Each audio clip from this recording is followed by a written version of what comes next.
Hello. Welcome. This is Chicken Philosophy, the Nag Hammadi Scriptures, Part 21. I'll be your host, Edward, a normal human being, as you can see. Anyway, alright, well, let's get to it. First, I'm finishing the last few sips of coffee that I had on my desk earlier. See, I'm putting a lot of effort into this one. It's got the characters from Vampire Diaries on it. Cheers. I just want to say right off at the top, I think I might have lost a few people among those who would identify themselves as Gnostic Christians. And I just want to be clear about one thing. I am not saying that this is more lame than the canonized New Testament of the Bible. And I'm open to the possibility, and I'm going to be reading this. See, this is where we are, right at the beginning. I'm going to be reading this whole book. We will be finished with Carl Jung. We will be finished with Martin Luther. We'll be finished with whatever the hell else we're reading. And I'll still be reading this for a long time. And I'm open to the possibility that one day I might think that this is less lame than the canonized New Testament. So don't hate. I'm just being honest. I'm not blowing smoke up the ass of anything just because it's popular to blow smoke up its ass. That's my only crime. All right. Well, that being said, let's move on to the incense. This is Kailash, which I think is like a name for Shiva. Could be wrong. It's often the names of mountains. Oh, it's the name of a mountain, right? Mount Kailash. And Kailash, traditional Tibetan incense, is blah, blah, blah, blah, blah. And I used to live in east of Kailash. There's Greater Kailash. There's GK. There's a couple of markets in South Delhi. GK1 and GK2, which stands for Greater Kailash 1 and Greater Kailash 2. There's Kailash Colony and the Kailash Colony Marketplace. So if you ever go to Delhi, South Delhi is, I won't say nicer than North Delhi. But yeah, check out GK1, GK2. I mean, if you need something or if you feel like sitting down for a cup of coffee and a pastry or whatever, you just want to see people walk around. People get all dressed up. You can go there on Friday night and see people all dressed up to go to the marketplace, right? All right. So, clearing my throat a lot. And this is Kailash Colony. I mean, this is Kailash incense. So there it is. Yeah, that's what you tuned in for, the throat clearing. Yes, very nice. Very, yeah. This one time, I had to there's been so many times that I've had to wander around the streets of Delhi in the peak heat, taking care of paperwork, and quite often that involves, a photograph. And so there's lots of little photographs. There's places where you can get photocopies. You photocopy your ID, have them take a picture of you, and then so you go into the FRRO or whatever, some government thing, and they're like, okay, we need this, but we need it on a blue background. This picture is not good because it's not on a blue background. And then you're like, okay. And so you go take a picture, and they're like, the background is too blue. We need it, less blue than this. And you're like, are you fucking serious? And then you go to the one, and then oh, you're trying to do that? Oh, you need this blue. And it's like, okay. But that shirt is too dark. It's not going to show up. And it's like, well, where the hell am I going to get a shirt? I don't know. Go to try GK1. It's down the street. Okay, go to GK1. Walk around. I need the plainest, most gray, kind of grayish, beigeish, greenish, beige, shirt.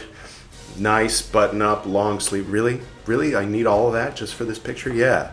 On the light blue, but not too blue background. Okay. All right. I guess I'll get that shirt then. And then I put the shirt on, snapped the picture, took the shirt off immediately after the picture was snapped, and never wore it again until today. So I don't mind having a bunch of little holes in it. So I thought I'd take all my little pins that just sit on my desk. I don't know where I have a little rose cross pin that my mom got in London, and it's hiding. So that's not here today, but here where, longtime viewers know there's a rose cross tattoo here. So of course I've got the Fire Walk With Me pin, and even if Editor Edward doesn't show up, I'll put the link in the description to where you can get yourself a Fire Walk With Me pin and sticker and patch. It's worth it. Sent directly from Ireland, I believe. This is a Tibetan something. This is a Screen Actors Guild pin. I used to work there. And then Sierra Madre, my hometown. And this piece of shit. No, I guess I should put it upside down today on account of the military occupation of Los Angeles. I hope that all my friends and whatnot in Los Angeles all watched Andor. Just do that.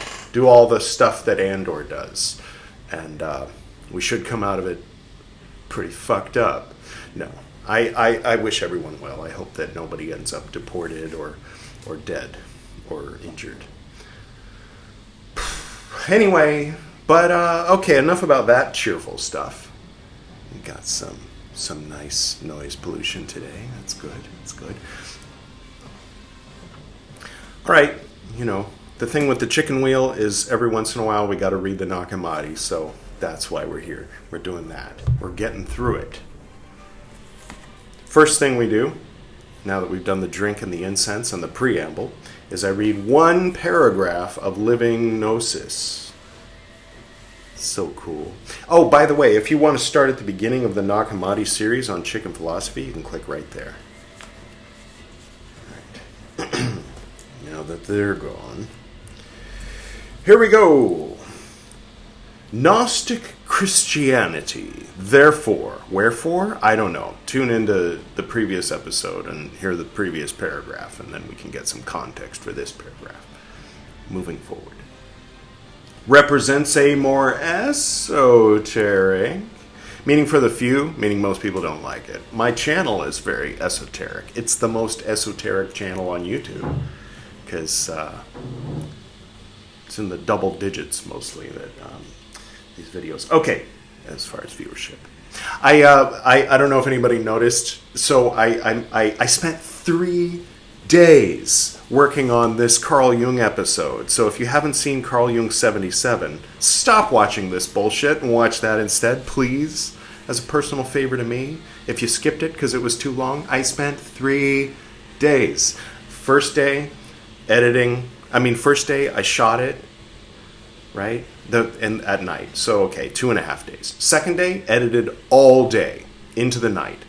And then the third day, I watched it, made notes, analyzed it, and did the recording at the end. Editor Edward does the breakdown at the end, right? And then did some more editing, put it together, uploaded it, and did all this stuff. But then for the thumbnail, I was like, I'll use the Fool card from the Universal Weight, forgetting that I had already used the Fool card for Ashtavakra Gita Part 2. Why not? Anyway, regardless of whether I had used it before, I think people were like, oh, Fool card, huh? I don't need to hear about the Fool card or why I'm a fool or how foolish people are or how it's actually a good thing to be a fool or, whatever people are associating with the Fool card. I'm sick of tarot. Oh, tarot cards, huh?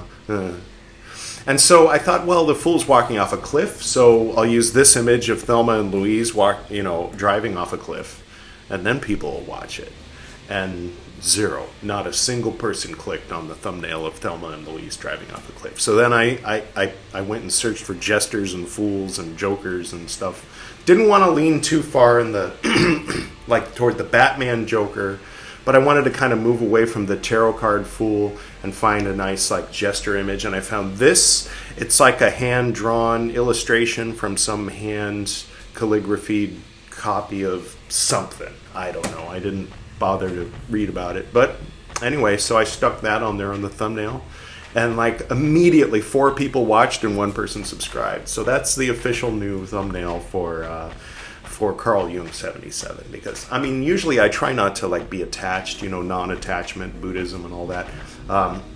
But yeah, I was like really disappointed that like 2 full days went by, 0 people were watching. I usually leave those up for the weekend, and a lot of time Carl Jung, especially BT Carl Jung or BT anything really, if I leave it up for Friday, Saturday, and Sunday, it gets like 120, 130 views.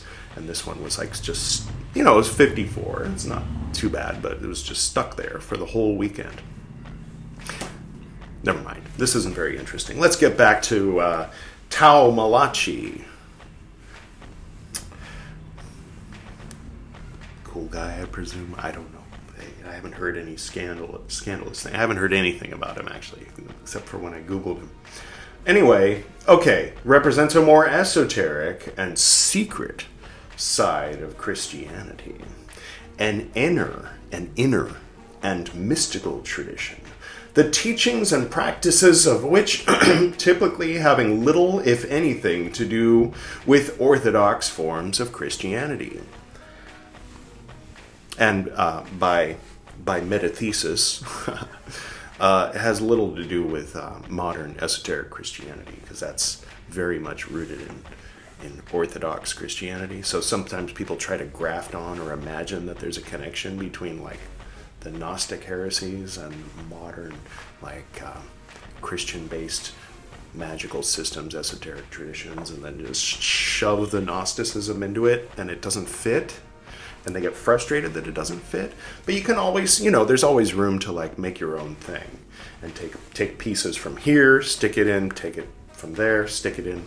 But, you know, as soon as someone makes the mistake of saying, my imagined version of that thing that exists in reality is the real one, and the one that exists in reality doesn't exist, then you've gone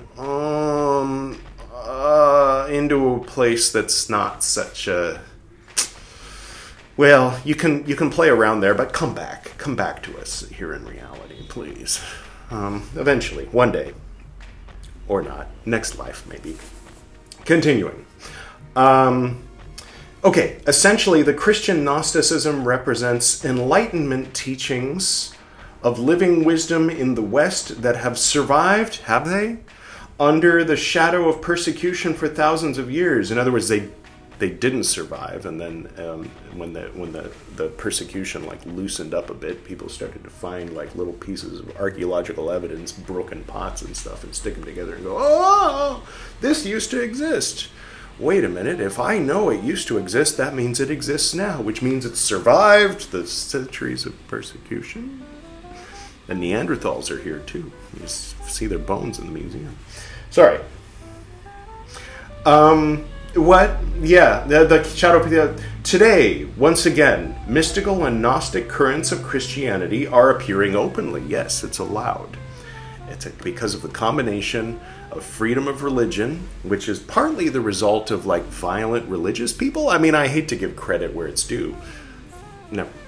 You know, in today's secular society, like people get really upset and try to like get rid of their religion, ban their religion. They even like make it tax-free and shit in some countries. And then that's just incentive for people to come along and be like, I'm going to take my sci-fi book and make it into a religion, and now I don't have to pay taxes. You know, and then some people are like, I'm going to take these Gnostic scriptures and found a church of Gnostics. Can I do that? Yeah, and everybody's like, yeah, I don't care, whatever. We don't buy any of it, so if you want to do some religious mumbo jumbo, I don't care. Sell snake oil, make something stamped out of plastic in some other country, and then sell it here at a 10,000% markup. We don't care, as long as you pay taxes. Oh, it's a religion, though. I won't pay taxes. Okay, don't pay taxes. Whatever the fuck. If it makes you happy and makes it so you don't, band together and overthrow the... I'll just keep reading. Today, once again, we read that. Has some having existed all the while in secret. Really? Which ones, Tao? Can you point to them? Are they in France? I bet they're in France. And others newly inspired by the movement of the Spirit and serendipitous events. In the words of St. John, quote, "The light shines in the darkness, and the darkness did not overcome it," end quote. Hey, that quote from John, that sounds familiar from somewhere. Where was it? Oh, yeah, Orthodox Christianity. All right. Mr. False Dichotomy, thank you for sharing your propaganda. Now let's pick up where we left off in the Nag Hammadi. We're reading the Tripartite Tractate, and one day we won't be reading it anymore. And that's that plus the fact that by reading today, we're one step closer to episode 1 of Tao Te Ching on chicken philosophy, and one step closer to not having to ever read the Tripartite Tractate again. So let that fuel, that motivation fuel, burn. No, don't burn. Put on sunscreen. The fullness produces the sun. Okay. I'm going to forget about everything I've ever said or experienced about the Tripartite Tractate or Christianity or Gnosticism or life in general or people or anything or history. And we're going to go into this with a fresh perspective. Or try to. Okay. Through this joyously willed agreement that arose, they brought forth the fruit, with a capital F, as an offspring of their concord. I remember something about concord. It was a single one, since it came from the members of the All, with a capital A, and manifested the countenance of the Father, with a capital F, of whom the aeons had been thinking. If anybody's going to anthropomorphize aeons, then let it be the Tripartite Tractate. Sometimes I start a sentence and I don't know where it's going, and then it doesn't go anywhere, and then I just sort of stuck going, where to take that sentence? I don't know. Had been thinking when they gave glory and prayed for help for their brother, the brother of the aeons. And the Father, the capital F, had shared their sentiments so the aeons can think something and God the Father can go, I agree with what the aeons are thinking. Cool. Abstract. I dig it. Unironically. All right. So that they produced this fruit, with a capital F, willingly and with joy. Best way to produce fruit.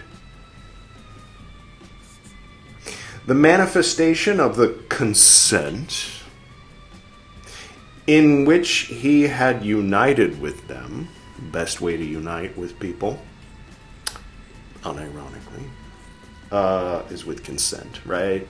Right. Which is the Son of his will, with a capital S and a capital W, revealed itself. With consent, you can reveal yourself and not get arrested. I just don't do it in public. I mean, technically, if you do it in public, you might be revealing yourself in front of people who didn't consent. So that's kind of, or a camera, either one. It's not good. At least not legal. We'll leave the good and evil argument for the philosophers. Oh, wait. Just kidding.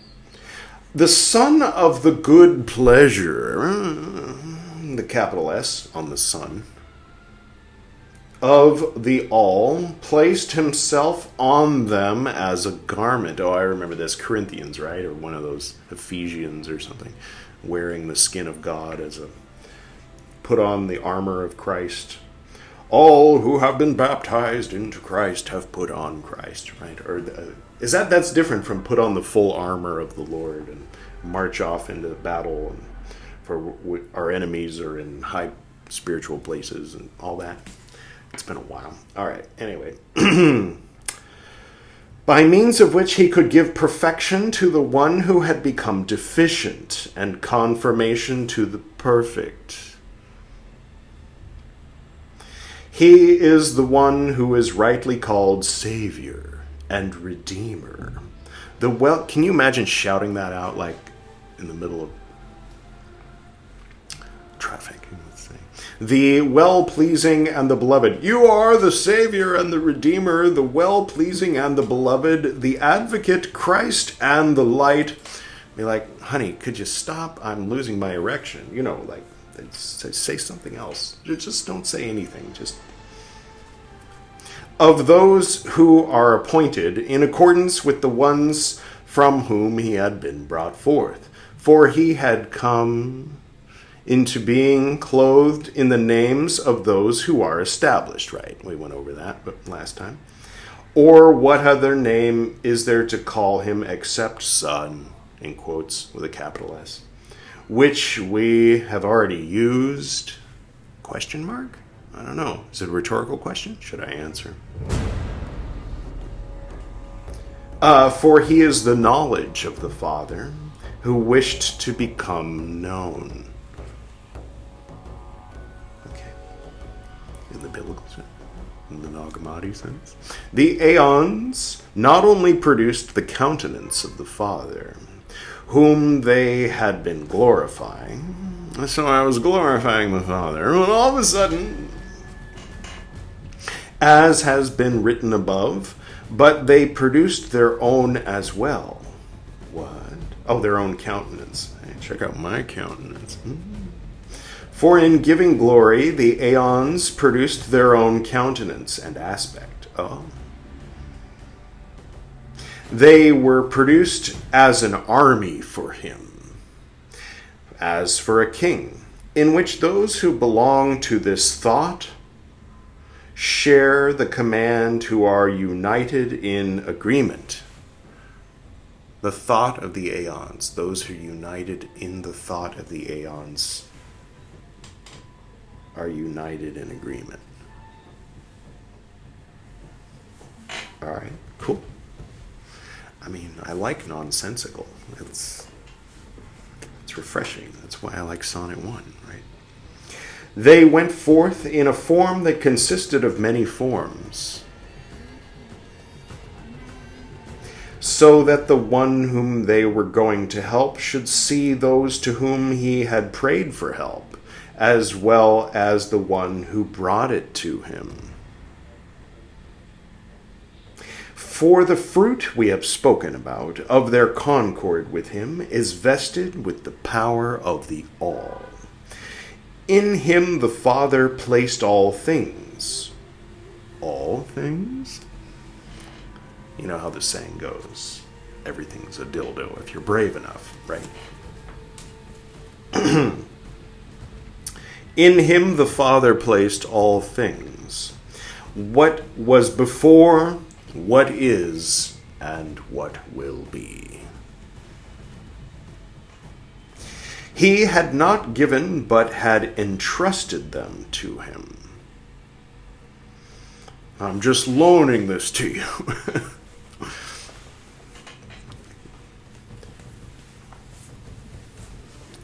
I want this back afterward. He had not, right. He took charge of the economy of the all by means of the authority vested in him from the beginning. Were there tariffs involved? And the power needed to execute it. In this way, he proceeded to carry out his revelation. Okay. All right. The next section, the title of which, the Son, with a capital S, reveals himself. Brian? Yeah. I had to put a censored bar because YouTube. Lucky for us, the weed whacker is happening outside. Oh, it stopped. Oh. All right, let's find out about this. The Son reveals himself. He in whom the Father dwells, and in whom dwell the members of the All, revealed himself first to the one who had lost his faculty to see, and showed himself to those who wanted to gain vision, by shining forth with that perfect light.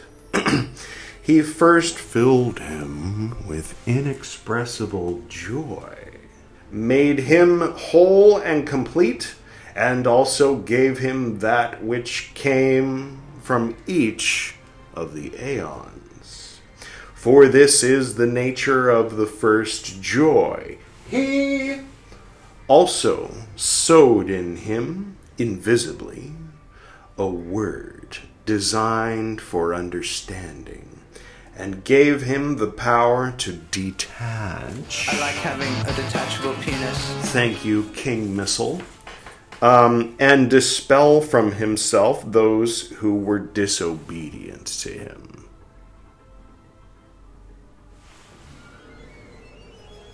This is how he showed himself to him. To the ones who had come into being because of him, however, he revealed himself in a form beyond their comprehension. They were like, what the fuck is that? The doctor had to stop surgery halfway through, and now it looks like... Never mind, I'll just... Looks like someone spilled an apple pie in my lap. He came to them as a flash. Oh, that's a really good Arrowverse show.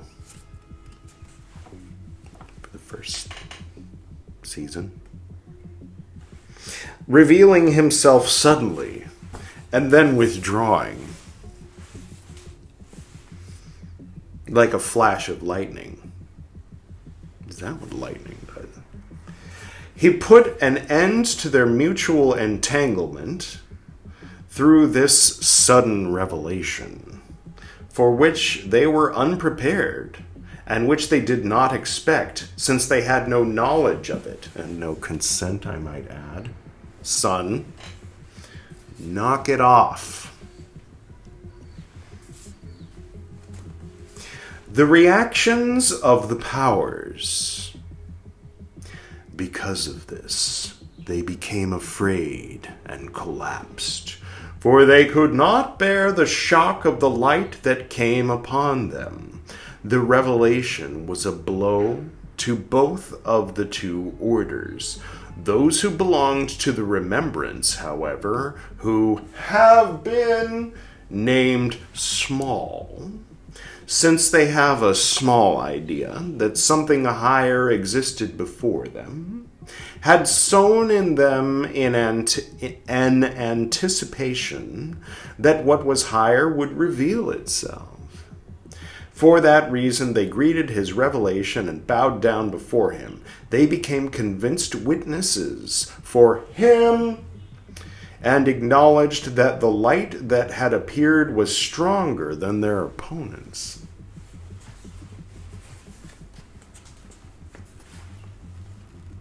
Those who belonged to the imitation, however, were exceedingly frightened, for they had never before heard talk that such a sight could exist.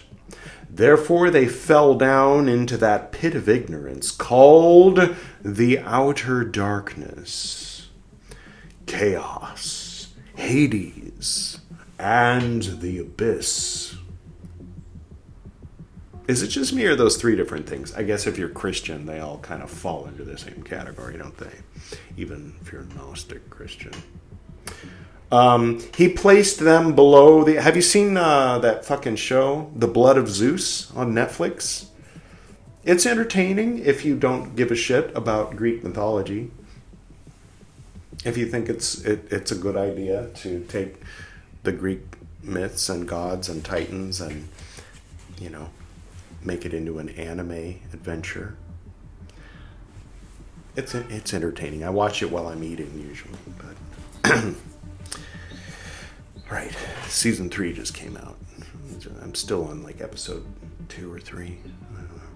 All right, continuing. Hades, blah blah blah. He placed them below the order of those who belonged to the remembrance, since it had been shown to be stronger than they. So those were found worthy of becoming rulers over the unspeakable darkness as their own property and the lot that fell to them. You know what? Let's be weird. Not that weird. This is what he was granted so that they too might become useful for the economy that was to be and of which they were oblivious. Thus, there is a great is in bracket parentheses, difference between the revelation to the one who had come into existence and then had become deficient.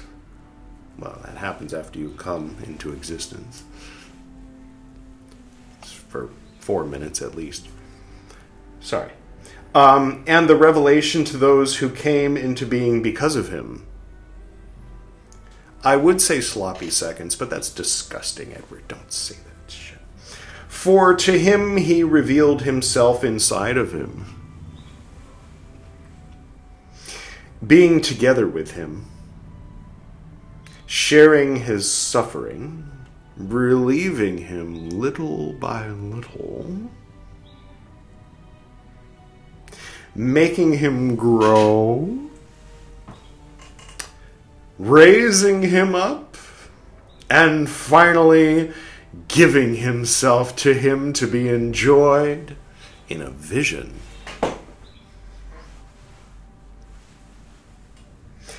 To those who were on the outside, however, he revealed himself in a leap and a blow, and then withdrew immediately without letting them see him. All right. The weird thing we're going to do is, like, lately, I don't know, for one reason or another, these chicken philosophy episodes have been drifting up beyond an hour, 14 minutes, hour and a half, and let's just keep it a little closer to half an hour per the original formula, shall we, Edward? Shall we, whoever's watching? I hope that you enjoyed it. If you're entertained, I mean, I don't know. Like, not that there's any science to it, but like, to me, like, this is like a throwaway episode. I'm like, oh, I got to do the Nag Hammadi. All right, I'll put on a stupid shirt and I'll read it and move on. So everyone will probably love this one, and then the one that I spent 3 days working on will be like, I'm kind of bored. This is too long. How long is this? Maybe I'll watch it later. No, maybe never. Just kidding. I'll put the Carl Jung 77 on the end screen, just to hopefully entice you to watch it. Also the Platform Sutra of the 6th Patriarch. We all love the word patriarch, don't we? Right? It's right up there with consort. I always say, Yeshit Tsogyal was the student of Padmasambhava, but they're like, oh, she was his consort. She had sex with him and wasn't his wife, and she was one of several. No. She was his girlfriend at the time. He had had previous girlfriends, like a normal person. And they didn't get married, but they did work together. And, that sort of tantric kind of don't let any drop of your nothing spill, but everything leading up to, sort of like edging, but with another human being. That's something people do. Hippies. Anyway, so what was I saying? I don't know. Yeah, the patriarch. Nothing to do with consorts and tantra. This is over on the Zen side of the spectrum. Not that they're like prudish or whatever. I mean, they are relative to Yeshe and Padmasambhava, but what was I talking about? Yeah, so the 6th Patriarch, he was a Chinese guy, and he might have written this thing, and it's about the south of China. I don't know what it is. That's why we're reading it. What happened was Dogen was Dogen was making reference to the non-Buddhist Seneca and how his philosophy of what Buddha is was like wrong, and so therefore not Buddhism, and how in the south of China that they had developed a misunderstanding of the sacred Platform Sutra. They changed it, misunderstood it, and mixed in some of their local folklore, and that's how they ended up coming to have a wrong understanding of Buddha nature or whatever. And so I was like, well, I want to read this Platform Sutra that apparently Dogen likes. I like Dogen. Dogen likes the Platform Sutra, but he doesn't like the people who misinterpret the Platform Sutra. I was like, let's read the Platform Sutra. Then we'll have some better idea what he's talking about. So the whole Buddhist Books project was really a deep dive into all the things that Dogen made reference to in Shobogenzo that I had no idea what he was talking about the first time I read it in 2011. So anyway, that'll be on the end screen too. So you can click up here for the Carl Jung 77 with the tarot cards. Click down here for for Buddhist Books podcast part 272, which is Platform Sutra part 1. But the title is Zen Buddhism Part 9. And, all right, I'm going to begin my day now. Probably edit this at night or tomorrow, whatever, I don't know. And so I hope that you enjoy your day. I hope you have fun.